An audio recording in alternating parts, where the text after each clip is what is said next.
except for Mauritania or something. And of course, 1 million square miles. And of course, 200 million plus people in this 1 million square kilometers that we occupy. Nigeria's issue regarding security, regarding specifically our borders. We are bordered north, from the north to the east to the west to the southern parts, of course, by the Atlantic, and of course to the east. We are bordered by so many countries. And there are challenges that emanate from this, relationship-wise, and of course, the issues of security specifically. This afternoon, we're going to be talking about Nigeria's border security.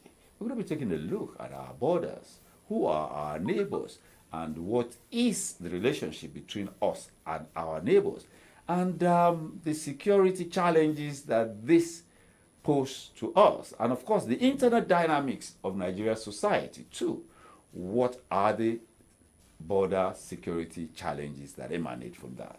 And of course, probably this Sunday afternoon, I have with me a man that fits the bill, and I'm not going to be saying too much about him, because when you operate in such spaces, of course, those who know him know him. He has worked up to the presidency level regarding security matters. He is Don Michael Adeniji. I most warmly welcome you to our studio again this afternoon. It's a pleasure to have you. Good afternoon. Yes. Good afternoon, everybody. Yes, Nigeria, the Federal Republic of Nigeria, 1 million square kilometers, 200 million plus people. Cameroon there, Niger, and some other countries that we have. And of course, the issues, and of course, next to us is Benin here, and all other countries that border us. Now, as a security expert, if you are to analyze Nigeria's border challenges, what are they? Well, every country, the border challenges in West Africa is the level of poverty around the border area. We see that the border area of Nigeria, if we look at it from the major borders we have the one in with the one at Badagry, I think it's Badagry, Seme border. Yeah. We have Ogun State. We have these our assets in the battle here. Yes. Or your state here. Shaki, Kishi, and all of that. You notice one thing about our border area is high level of standard of poverty. No industrialization, neglect of infrastructures, and when you have this kind of environment, you believe that security-wise, they always look at any environment where there are low development there, so there's always going to be conflict. There's always going to be conflict. Yes. What would the conflict likely to be about? The conflict's about even in layman language, an hungry man is always an angry man. Yeah. And because our leaders don't budget for peace. They don't budget for peace. We budget for war. Wow. That is, we budget to solve problem. Not budget to prevent. We don't budget to prevent. We are not proactive at all. We don't look at what will happen in the next 5 years, the next 10 years. Look at when we do our budget is supposed to be given the timeline. They call it the framework for 10 years. But if you look at the budget, it's just the same thing this year for the next 10 years. Mm-hmm. We don't design our things to be proactive. And because we don't do that, that's why you see a state that have 5 million people this year and supposed to have like 8 million people in the next 5 years. People tend to go into illegal economy. The development people call it illicit economy. This illicit economy is what they use to sustain themselves. They look at it like people in those border areas, they look at smuggling as part of their right. Yes. That's their own mineral resources. We must do something. Take advantage of it. That's it. Our location. So if you don't give people opportunity to do legal work, they will look for illegal work to do. So that is what happened in our border area. So our people are into smuggling full time because they feel that is their... Now, we have agencies that are supposed to be in charge of, our borders. and even internal security, what are the agencies that are primarily responsible for managing border security? Well, we know that it's the customs and the immigration are supposed to be in charge of this. Customs are supposed to be in charge of managing movement of goods and services, while the immigration is supposed to be in charge of movement of people between the border. The Nigerian police too is in charge of. We have the police as the department of border patrol, which is headed by an AIG. Border patrol. Yes, they have this. So even the Nigerian army has a border management team too. But the problem is we have a very large expanse border, east and west, and especially north. The north. So, and when you talk about border, an average African does not recognize border. That's another thing we've never talked about. Oh, tell us more about that. Yes, the border that we have today, the states that we call today, you're either an Italian or you're a Neapolitan, which they are just variation of each other. If you go to England, they are mostly English. When you go to Africa, you see that there are about 20 nations in one country. Congo, Rwanda, you have them spilling over. Yes, what happened was when they were doing the border delineation, I think Berlin 1884. No African Berlin was Conference. there to tell you that half of the Yorubas are still in Dahomey. Half of Hausa are all over the place. If you go up north, you find out that some people are living in places like Castina, and their relatives are up there in Niger, because you draw a line on the sand. So, and all these places, everywhere is a border. I was opportune to stay in the border between Nigeria and the Niger Republic in a place called Tulu. Yes, for some time, and I see that there's a viable economy in that place. Those people don't recognize the line it's done. Okay. When in the morning the truck coming from Tulu coming with potash, a lot of potash, they load it in the truck, and with people they come into Gashua. Okay, Gashua. Yeah, okay, Gashua is the nearest Yeah. city to this area. They pass through Yusufari, and all those areas and come to Gashua.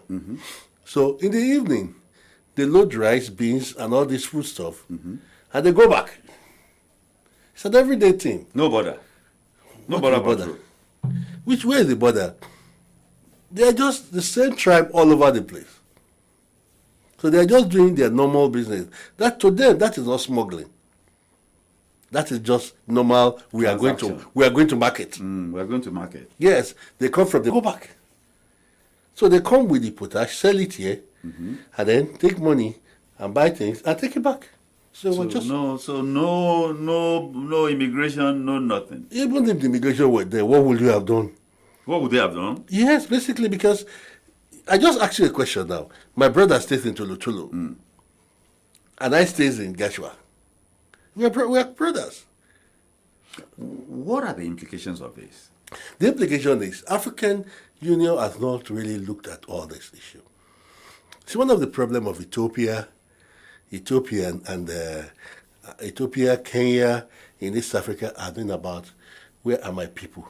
Yeah, they are all over the place. They spill over. They spill over. Now, everybody want to be with their people. They want to be with their tribe. You can't stop that. You can't stop it. So why do we keep sitting down and continuing with a line that was drawn in the sand by Europeans who don't even know our What would they affiliation? about it? We need to sit down and talk about it. The border that is existing now is not recognized by the people that are there. A typical man in Casina does not believe that there's a border blocking him from his brother in the Niger Republic. I will never forget an interview Obafemi Awolowo granted to Enahoro, Peter Pan. He said Nigeria's natural, that's how he put it. He said Nigeria's natural border is somewhere around Togo. I was alarmed. Welcome. That is where the Yoruba tribe, your empire ran as far as Togo, even up to Ghana. He said Nigeria's natural border is somewhere around Togo. I'm quoting about So, verbatim. so the same thing with the Hausas. The same thing with the Fulanis. The Fulanis came all the way from Futajalon. Futajalon. So how do you tell me that I have my brother who is the governor of Adamawa State? So I cannot see. And you said I cannot come into Adamawa and be a part of. and be a confusion from beginning. The delineation of statehood. We are not states in Africa. We are nations. We are nations. We are not states. We are nations. Statehood was forced upon us by the white. The Yoruba nation. And for over 60 years, we have not come together and say, can we return back to our nationhood? Can we, instead of having Nigeria, can we not just have Yoruba nation? Mm-hmm. And then we can even have a union. United Arab Emirates is doing it. Union. You have three nations coming together and forming United Arab Emirates. You recognize the Yoruba nation. You recognize the Igbo nation. You recognize the whatever nation. The Great Britain up to today recognize Wales. Talk. The first talk should be on how do we manage our nationhood. We are talking about statehood. As a state, do we have anything in common? That was what Tafa Balewa was saying a long time ago to Awolowo them. That we are all different. If we recognize that... and then relate from that location. The mistake some of our leaders made was because they want to rule a big country. All of them were just going for Nigeria. But the man kept telling them, we are different. And that was why we had a parliamentary system of government. Mm-hmm. Which was not centralized. Yeah. Because that difference, the northerner keep putting it into our head. We are all different. Let us move at our own pace. Yeah. But Azikiwe, Awolowo wanted to rule a big country. And they thought they were the next people to rule the country. That was why we got to where we are today. A lot of people won't believe. Had a confederation of nations. If some people didn't want to go anywhere, leave them. That's it. So, and then we will have had lesser problem. Yeah. Now we will have something to defend. It will be easy for me to defend Yoruba-hood now than for me to defend Nigeria. People don't have a sense of Nigeria. That's it. Even Obafemi Awolowo said, first and foremost, I'm a Yoruba man. All of us. Yes, let's go to the security implications of all of this. Look at what is happening in the Upper North. The major reason why this struck me for a topic for conversation is the issue of smuggling. And one major issue of smuggling that is causing us serious problem is the smuggling of petroleum products. Dangote is coming on stream fully now. 650,000 barrels of production per day at full blast. When Port Harcourt, I know skeptics may not believe that. I am aware that they already started production in Port Harcourt. The one they call Port Harcourt 1 and 2, it is just called Area 5 and 1. So when that comes upstream, there will be enough, even for export. But the price that we are selling is still cheaper than our neighbors. So the issue of smuggling in any direction they may wish to take it, whether up north, whether West Africa, anywhere, is still profitable. That is injurious to our health. How do we deal with that? You see, Nigeria is not one country. And when you talk about from Abuja down, or some part of Kaduna and maybe some part of Kano, that people buy fuel in petrol station. Yeah, never. You just buy by the roadside. By the roadside, and they sell at any price they like. So it has never been part of the tradition in northern Nigeria to talk about fuel price. All this our fuel pricing is a southern thing. You have to understand that first. The second issue is that how do you manage a country where there are no statistics? Big problem. Like, if you ask the NPC today, I said, how many liter of fuel are we using in southern Nigeria? It might take up to 2 weeks before we come up with. Even the customs chief, remember that Colonel Ali? Disputed the customs claim. That's what I'm telling you. So, the lack, you see, everybody is part of the issue of this enabling. The system is rigged in a way that everybody is involved. Do you know, I was telling somebody that Aramco, which is the Saudi oil company, has an office where all the oil that's been produced Live. is on the screen. Live. Real time. You are looking at the pipe even the chain of the pipe. It's right. Do you think Nigeria cannot do it? Of course we can.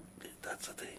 If you are traveling out of Nigeria, if you go to Cotonou, to Semeboda, if you are leaving Nigeria, payment is not automated.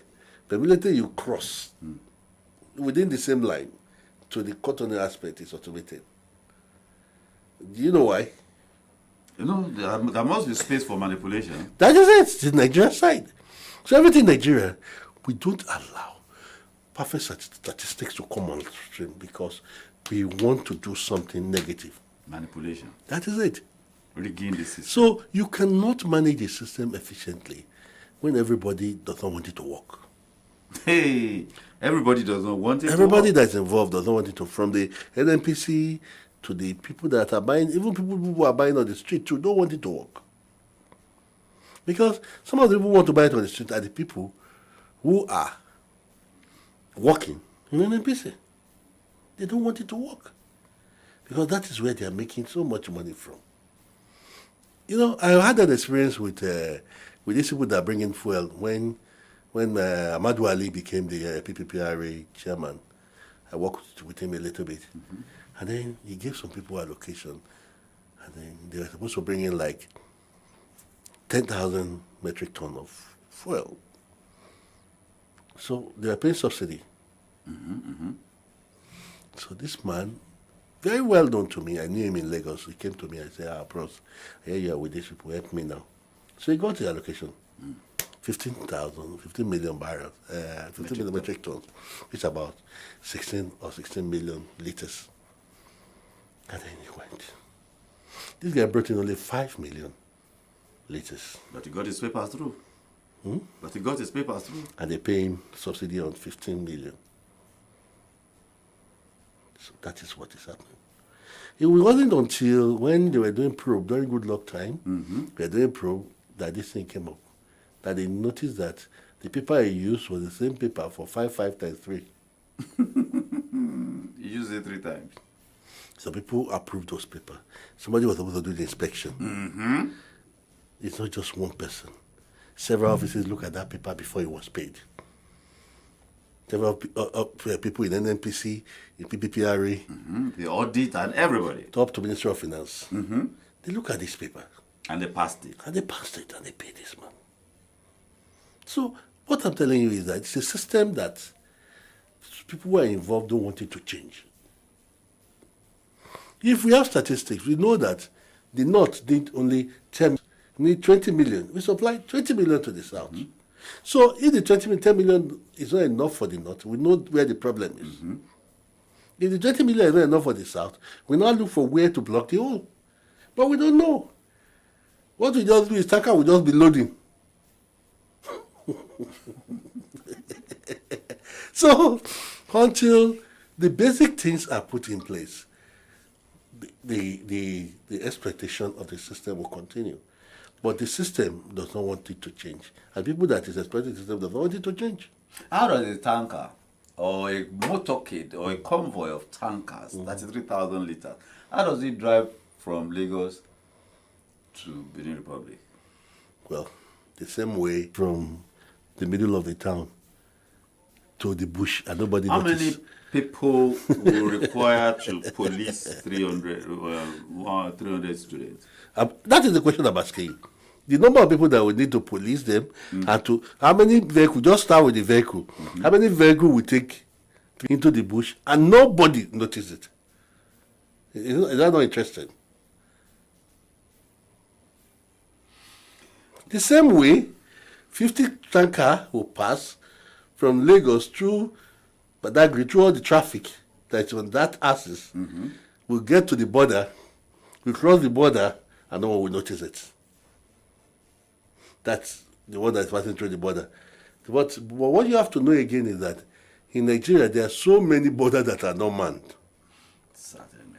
So there is that one too, that large expanse, where people Ungoverned spaces. ungoverned spaces. So how do we secure? We see. What about infiltration? Let's even forget this issue of smuggling and all of that. What about infiltration?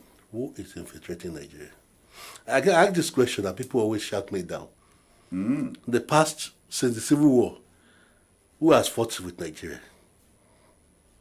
They don't want to fight with us. Because there's nothing to fight. There's nothing to fight for right now. You see, one thing we have forgotten is the white people came here and they put some people in power. They need those people to be supported by a strong army. That was why we have the big army that we have.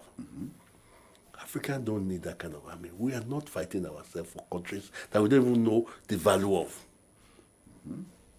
Have you seen one president say he want to fight president of Mali, want to fight president of Congo? No. We don't have that kind of ambition.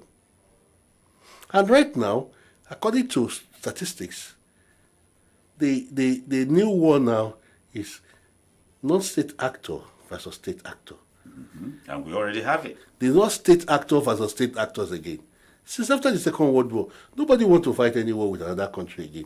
Nobody wants to do empire building. Because to sustain it. That's it. The last time a country took over another country was when Saddam Iraq. Hussein. Yeah. No, Saddam Iraq. took over Kuwait. Nobody wants another state.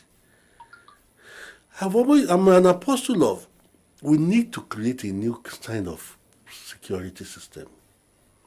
What the white men gave us was the security system of the government versus the people. That is why we have what we call Nigeria Police Force. That's it. That beats me. The Force. government versus the people. The people are trying to overthrow the government.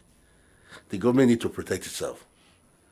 So that's why our president, even we going to toilet, 17 people were following him. In a country where the only time we've had a president killed in office was by military, by the same military people. So I have not seen any time of all our earning every year. We don't need it. We need a better policing system, We need a better policing system. not an erudite soldiering system. We need a lean military. That's it, the Mobile. military. Mobile to just protect our president, because that is what they are for. Lean, but very mobile and sophisticated. That's it. How many men do we have under arms now in the army? From what they are saying, they said about 150,000 people, the whole service. The 3 arms. Yes, about 150,000. That's what they say, but we don't even know. We don't even know. Because it's security matter, they don't tell you. What's the big deal about that? It's a very big deal. I want to tell you. But it is not. But we see these things in foreign magazines. The statistics are there, Yes. because before you buy it, they have to approve it for you. I mean, they have it now. Why are we Because listening they- ourselves? But when you ask locally here, Yeah, they won't tell you. they'll tell you that that's security matter. What's it? Anybody to come in. Because if they come in, they ask questions. And when they ask questions, like, ask somebody a question, we've been having budget for Nigeria Army for like hundreds of years. But every time there's a major issue, we still have to give them special funds. Without asking them to account for what they're Who is doing. going to ask? Is it the president that they are protecting? No, the military chiefs. We had the military chief, the president, there's the military chief that is protecting him. Or maybe you forgot what Fela said. Fela said, even when the government said, na soldier, they protected them. Even the come from the governor of the president. Not from the people. Which is supposed to be the other way around. His father is right from the military. Yeah, that's the thing. Why does the president have a military aide camp? because it's power. Everything is around the military. Why doesn't the American president have a military? He has. He has, but no, this is not standing. You see, we went and took the presidential form of government from America, but we were selective about it. America does not have an INEC. No. They have state elections. Yeah. And secretary in those states are They the run one the that elections. run the elections. They run the election. Each state election is different from the other state election. And announce this is the election result for the presidential. But because of the way we are, we borrowed the presidential system of government and went somewhere else and borrowed the way to elect our own president. Centralize everything. That's it. So everything is not the way it's supposed to be in Nigeria. Our rules, the way we do things, does not follow normal. Talking about border security, the non-state actors in the Northwest, Yeah. how did we get to that location? Said a long time ago, our ex-president, he said if there's a mutiny that lasts more than a day, they said that the government is involved or there's mineral resources somewhere there. Because you cannot finance mutiny without having mineral resources or government support. So these non-state actors, I'll give you an example. Look at the OPC. Why is that the OPC cannot hold out to ransom? Because they don't have where to sit down on. There's no mineral resources in Lagos. But the people on ground themselves are stronger than them. You have a lot of fights. But what the northerners, non-state actors have been able to do, Yeah, ungoverned spaces. Yes. Easy for them to move in and out. they are not even moving in and out. They're staying in one place. Everybody has area they control. You know, what you don't understand is we have one of the largest fish markets in Nigeria. Really? Fish and pepper. Yeah, Baga. All these markets are making millions of naira daily. And they're in control of those people, under the control of those people. Now, Since I remember that somebody was telling us about Baga. Baga. That even Baga is noted for fish. You- And the fish is no longer in Nigeria. They export it now. It is under the control of the insurgents. That's what I'm telling you. It's not that they export it, it's just that the people find it cheaper to take it out to the J Republic and all other states and Cameroon because now, from what we heard is that when you pay taxes already to the militant to go out and fish and dry your fish and do all these things, or to go and farm your pepper and collect the pepper, if you are coming down this way, there will be a lot of tax still to pay if you are Extortion. coming to Nigeria again. So much extortion. So they prefer to just pay one part of the extortion and sell outside. So some Nigerians who cannot go to beat them because of the blockage, they will now go all the way to Niger, buy the fish and import it back. Wow. So now, this is the lines you said they are there. How do we work with these lines? You understand where we're at now? So the fish, that one is one. One thing again that Transfer the trade routes. all the way to Europe. Yeah, the trade routes. Yes. And if you look at the statistics from the United Nations Office of Drug and Control, there have been a lot of drug landing in our coastal area here. And those drugs are moved by vehicle up north. And so people from this Colombia and all this thing, they prefer this our route to take drugs to Europe. So now, these people are the one controlling those routes. That's another source of income. The people pay them, they collect drugs, they collect money from them, and they allow them to take their thing up. While they are blocking, anytime you see them trying to rearrange road, it's just to rearrange that passageway they have so that nobody disturbs the exporters of drug that is taken through our areas. Those ones are there. That's the second source of income.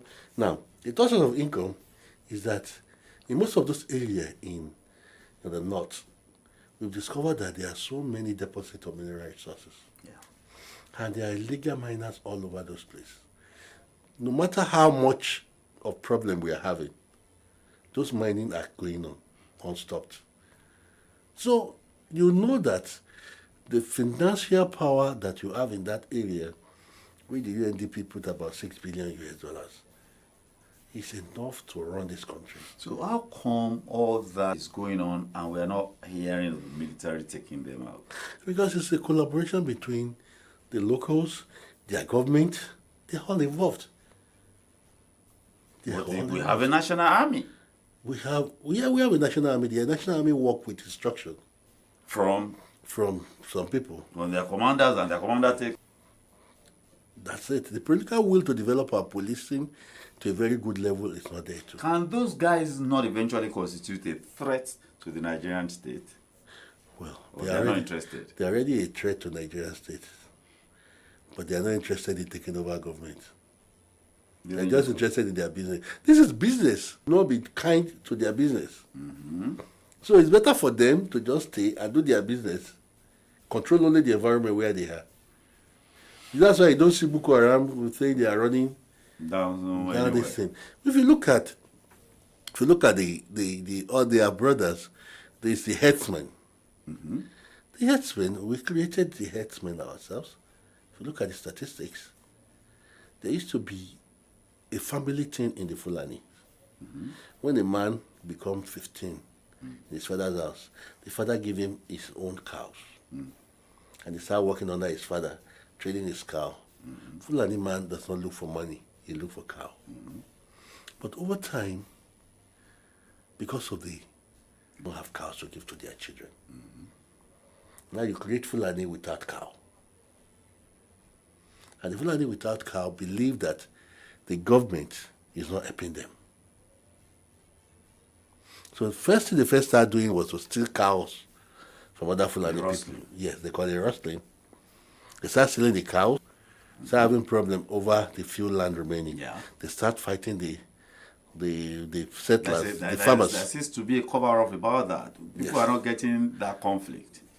The conflict of farmers and headmen The Hausas and the Fulani.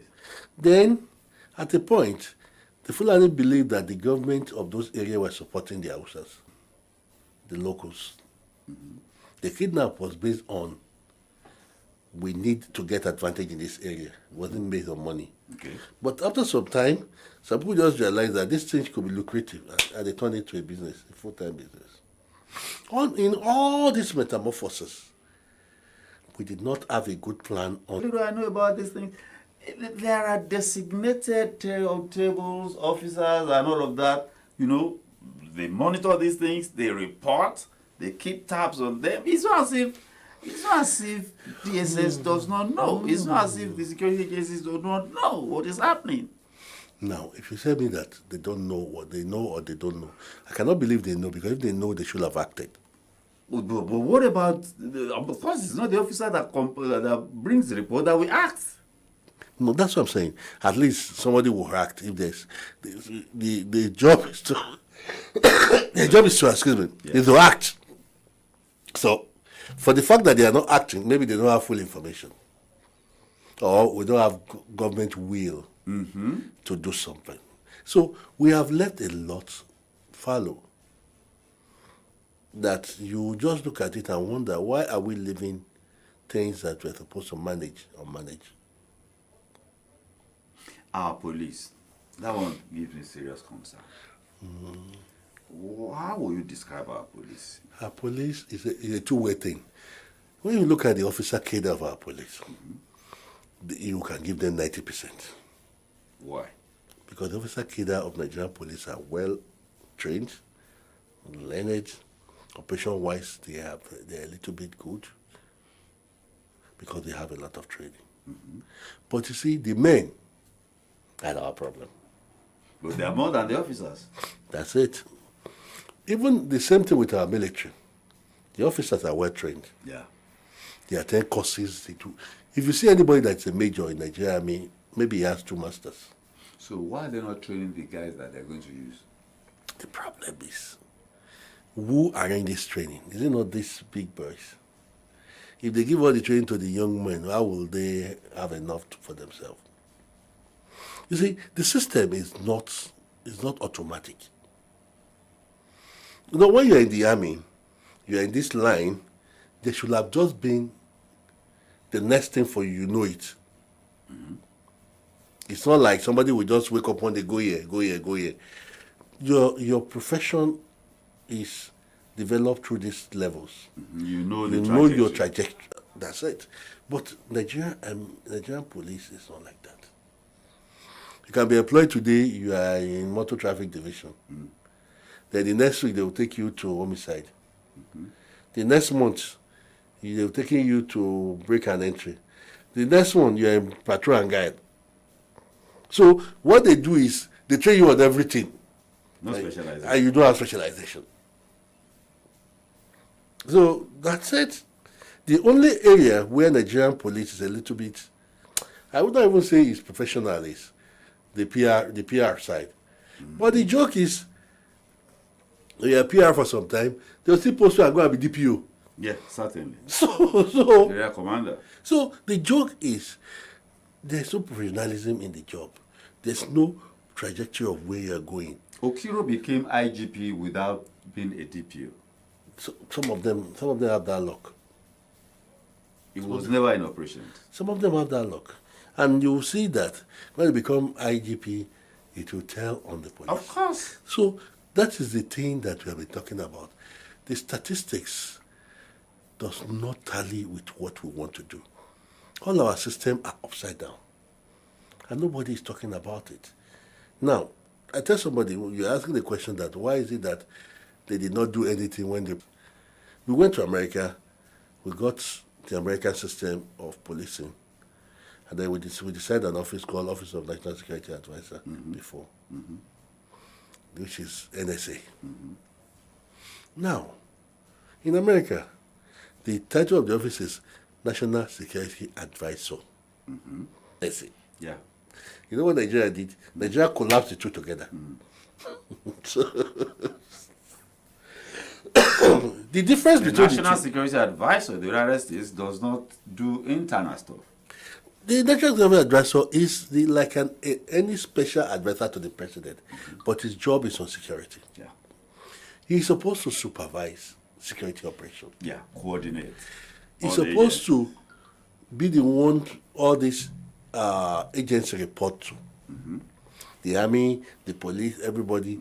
Then he will advise the president based on their report. But NSA in Nigeria is an operative office, Which means, how does that mean? which means A referee that's so it's a referee and at the same time it's a player. You know. That's So now, how will the president get quality advice when the people who are the man that is supposed to be advising him he's a player. is part of the operations? He's supposed to. Yeah. But because he's already biased because they were doing the operation together. So how will he write bill against himself that we didn't do the work well, sir? So what we have now is, anytime the service chief were going to see the president, they will branch at the NSS office, they will, Ogawe will go. They will go with him and then they go and meet the president. So our president is not getting quality advice. How do we strengthen the police? How do Where do we start from? if you look at the No, not the police. Yes. How do we get our policing system right? Well- And I mean, that will spread everywhere to the borders, everywhere. Now, policing is a job that is, well, it's supposed to get anything right. We have to first look at what are the challenges we have, what are the problems. And we are not ready to look at what are the problems. We are not ready. But that's what we do every time. You see, we do police reform. Like, I'll take the Nigerian police reform for you, for example. Every time, they say they need to reform the police. And then somebody will write paper. Okay, what we will do is we increase their salary, we give them new uniform. We have changed police uniform like 7 times since I've been By the alive. time they even brought something like French police, like that, French police uniform. You understand? But we didn't know that what they are telling us is that this is structure we need to take. It's the system we need to change. Our police have rank like 1 million rank. Why do police have to have 1 million rank? You understand? So the system is what is wrong. It's not the people who are doing the policing. If the system is right, everything will fall in place. I told them, we were talking about the Amotekun, as I said, the system of policing that was put into Amotekun You don't start policing and put a soldier in charge of policing. I'm very sorry. Yeah. I can to kill, not catch and keep. Yeah. I mean, neutralize. That's the thing. So you don't get a soldier, even if it's in intelligence. It's different. It's different. The kind of intelligence you can gather is not for the kind of intelligence policemen will gather. So from the word go, we got it wrong in most states when we started the Amotekun. Because our vision of security has always been soldiers. Somebody was selling, he said, if we have problem in Nigeria, the first thing we do is we send the soldiers. When we send the soldier cannot do it. We won't even send police, we'll send money. Because we don't believe in our police. And what people have forgotten is the army intentionally made the police redundant. The police started recruiting very talented officers during our democracy with Shagari. Yeah. And that was when they formed the mobile police force. You know what happened? Why the mobile police force was delegated and they stopped giving them funds was because when the coup against Shagari was on, the police at the Dambarak, the mobile police force, they stood against the soldiers, toe to toe. I was very close to the police. Then. So toe to toe, and the soldier looked at it as a challenge. From that point, They collected all their APCs. so you see, it's a deliberate thing for our system not to work. It's deliberate. We need a system. If the system had been left to grow the way Shagari did, if you go and look at history, Shagari is one of the presidents that supported other services apart from the army to grow. Yeah. Some of these big planes that the Nigerian Air Force has today was bought by Shagari. Yeah, including the Navy. Yes, The frigates the frigates were bought by Shagari Yeah. because he was able to see beyond the army. He was able to see beyond the Nigerian Armed Force, the Nigerian Army, that we need to empower opportunity for us to grow our police. Police was recruiting every month. Now, there are opportunity to grow our policing, but we have forgotten that all the funds we are giving to the soldier to do policing job is wasted. Because they cannot. It's not sustainable. We were having a conversation about the situation in the northeast. That okay, move the military there. The military seizes the territory. They move to the next location. So how do you sustain? They don't even have enough people. They don't have enough people. So you need to have the police and the civil authority. The problem, and it is only the police that can do the that. problem is the police that you want to have. Do they have resources to maintain that place? When the army move, When you don't equip them. but we are not equipping them. The little resources they have, their leaders are eating it How are they able to do that? because that When you ask for a vote, 1 billion naira for welfare of maybe a state, and the money doesn't go there, is it there? I mean, will those CP sign that they have received it or what? you see the problem with our system is our procurement system. Organizations are not supposed to be procuring directly. There's supposed to be a central procuring pool for budget. When you do budget, that okay, police need 400 vehicles this year. Police doesn't have to care about where the vehicle come from. Just give them the vehicle. Just give them the vehicle. This is the kind of vehicles we But need. what we do is we'll give the money to police, Okay. and then police will say 400 vehicles, they will buy 20, and nobody will go and inspect it.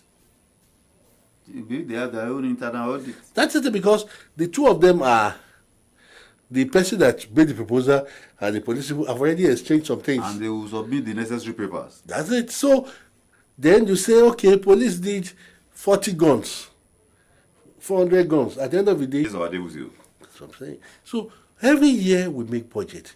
Every year we spend money, but we don't see it. When this man became the governor in Kaduna State, this is my brother. Rufai. That was the first thing they did. Audit. A centralized procurement. Okay. If you want to buy anything, you are buying hospital equipment, fine. Write it, write specification. The government will buy it for you. So decentralized, it reduce corruption a little bit. Because the number of people now that is doing audit work that is taking, it's not reduced. Because auditors will take their own too. Because now somebody will appropriate the money, give it to you, you will settle that one. Then you too will sit down in your office, you settle your auditor, you settle this one, you settle this one. By the time it comes to the money to do the project, it's less than It will half. fail. Less than half. So targets will not be met. that's it. So we need a situation, a new system, where if you are going to do police, you face your policing 100%. Procurement will be done by an agency that is separate from the police. Police can do 40 vehicles in the next 5 years. We need this one. Then the government do a budget.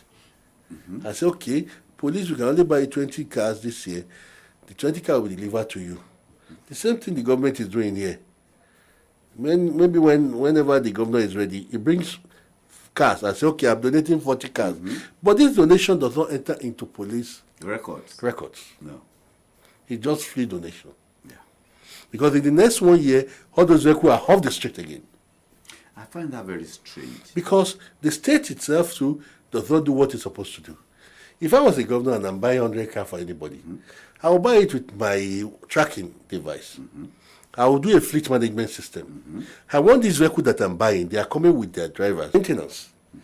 This car belongs to, okay, it's your state government, but police is using it. Now, this is the deal. Every morning, this car is in your office. This car, one is from Molete. It will be on Molete Road. So everything is structured. I don't just give you car. I found one thing very strange about police in Nigeria. I don't see policemen with walkie-talkies. What policing is that? They do have walkie-talkie, but some of the walkie-talkie are so old, they were bought in Don Shagari era. If we go out now and count 100 policemen, we are not going to... You only find the DPUs now. You are looking at police, you are looking at walkie-talkie. Walkie-talkie is too sophisticated. How many policemen do you see with notebook?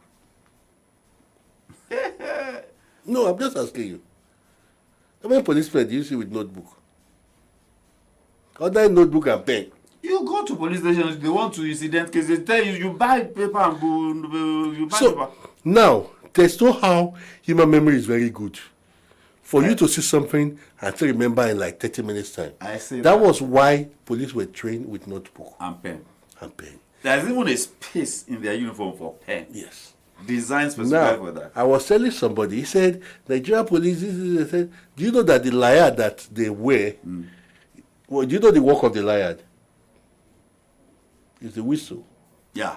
The lyre is the whistle. So that the whistle cannot even fall off. It won't fall off. You see, the standard that policing was created with, we have stopped following the standard. I was telling somebody that, somebody was asking, I just had this training with police and all of that, this thing. And then they were talking, and somebody said, how many police stations has fingerprints? And then we got to go. Yes, we went deeper and way beyond what we planned to do. Yes, because security is a basic in any state, but any state. That's the basic function of the state, securing lives and properties. And we've been talking about Nigeria's border security. And of course, there are dynamics beyond the physical borders that has to do with all the security agencies that are within the state. And of course, the configuration of the people. Well, like our governor normally says, if you see something